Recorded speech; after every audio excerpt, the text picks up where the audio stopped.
Par contre, on a rajouté la feuille de style de Bootstrap, mais on n'a pas rajouté la nôtre. On doit obligatoirement aller chercher la nôtre. Bon, il y a des chances que la commande soit exactement identique. WNPStyle, j'ouvre une parenthèse, et je vais l'appeler tout simplement style. Mais c'est là qu'arrive un problème. C'est que je sais que mon fichier s'appelle style.css, c'est bien celui-là, mais comment est-ce que je vais le chercher? Comment est-ce que je vais chercher ce style? Parce qu'il ne faut pas oublier que ce n'est pas mon thème qui va chercher. C'est mon thème, grâce à cette ligne, donne l'ordre à WordPress d'aller chercher ma feuille de style. Donc il faut qu'il aille la chercher dans le bon thème. Donc il me faudrait tout simplement le nom du fichier, le nom du dossier HPP dans lequel est exécuté mon thème. Sauf que on pourrait changer le nom du dossier et tout, donc il faudrait un truc un peu dynamique. Là, on va aller demander encore une fois à Google WordPress get theme directory, get template directory ou get template directory URI.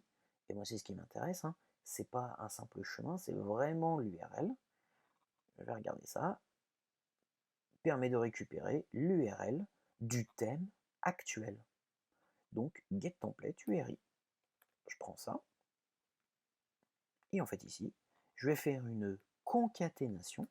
Je mets get template URI pour obtenir l'URL de mon template et je vais concaténer derrière avec style.css. La concaténation, c'est le point en PHP. J'oublie pas le point virgule à la fin. Et alors attention, là ça va pas fonctionner. Je réactualise, on voit que ça fonctionne pas. On voit, et normalement il devrait être plus gros. Hein. Clic droit, afficher le code source de la page. Style, je vais chercher style. Tac, tac, tac, tac. Voilà, id style.css, donc juste après mon bootstrap. Donc la ligne, elle a été exécutée. Hot Pizza Pepper, WP Content, thème, HPP, HPP, style.css, il manque un slash entre les deux, tout simplement. Donc on a bien récupéré, grâce à ça, l'URL de notre thème. On le concatène à style. Il faut juste penser, allez, il manque un petit élément, rien de bien méchant. On réactualise, et là, voilà, j'ai un titre qui est à 50 pixels. Je vais l'enlever, évidemment, c'était juste pour voir si ça fonctionnait. On peut réafficher le code source de la page pour voir. On retrouve bien ici, ligne 35, le style, -css, c'est son ID, et je retrouve bien le chemin complet qui a été généré. Cette méthode est la méthode de base. Il existe une deuxième méthode pour réaliser.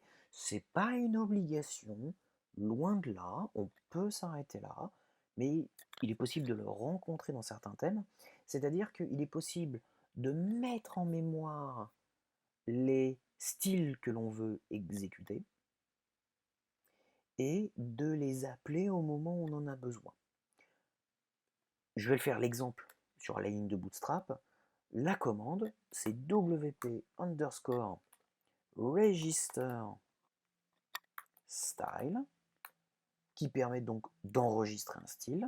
Ici, on va lui donner un nom, Bootstrap, et donner l'URL que je vais copier d'ici. Tac. Cette ligne de commande met en mémoire la feuille de style. Et ensuite, wp-style, on a juste à dire Bootstrap, puisque comme elle possède exactement le même nom, ça va appeler la feuille de style qu'on a nommée. Je réactualise, j'ai oublié un petit machin, comme d'habitude, le petit point virgule à la fin, je réactualise, et ça fonctionne. Ce n'est pas obligatoire évidemment de passer par cette méthode-là, c'est juste que ça existe de mettre en mémoire une feuille pour pouvoir l'appeler un peu plus tard. Dernier petit point sur le sujet, on peut fabriquer beaucoup d'autres feuilles de style.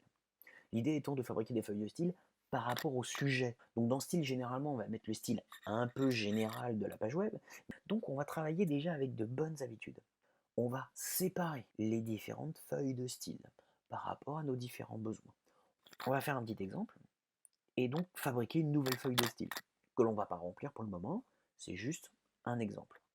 Bah, disons que faut que je l'arrange. Et le problème, il est que très rapidement, ça va être le boxon ici. Si je mets une feuille de style par différentes thématiques, un pour le général, un pour les contacts, un pour la partie actualité, une autre pour les pages classiques, une autre pour justement les produits ou les catégories de produits, ça risquerait d'être un petit peu volumineux. Donc, par convention, on va fabriquer un nouveau dossier, new folder, qu'on va appeler Assets. Dans Assets, on va y placer plein de sous-dossiers correspondant aux différentes thématiques, aux différents objets que l'on veut y insérer. New folder, on va faire un dossier CSS. Et j'ai bien ce dossier CSS. On va en faire un nouveau image, un autre pour le JS. Après, vous organisez ça plus ou moins comme vous voulez, mais c'est une question de bonne habitude. Et je sais qu'à l'avenir, je vais devoir styliser des pizzas. C'est une pizzeria après tout. Donc je vais devoir styliser des fiches liées aux pizzas. Ben, je vais aller dans CSS, New File, et je vais l'appeler ça pizza.css. J'ai bien ma nouvelle feuille de style pizza.css. Pour l'instant, je ne mets rien à l'intérieur, je vais même fermer l'onglet. Et maintenant, si je veux ajouter ma feuille de style à mon projet, après style.css qui, je rappelle, est le style général, je duplique ma ligne, je change surtout, très important, on change bien le nom, pizza. Et le chemin, c'est bien le thème, /assets, /css, /pizza.css. On peut donc fabriquer autant de feuilles de style que l'on veut, à ceci près que prenez toujours bien garde de bien choisir un vrai nom à placer sur vos feuilles de style. Des noms uniques. Je réactualise, on regarde le code source de la page, et je retrouve bien une feuille de style CSS et une feuille de style pizza. Il a bien chargé les deux.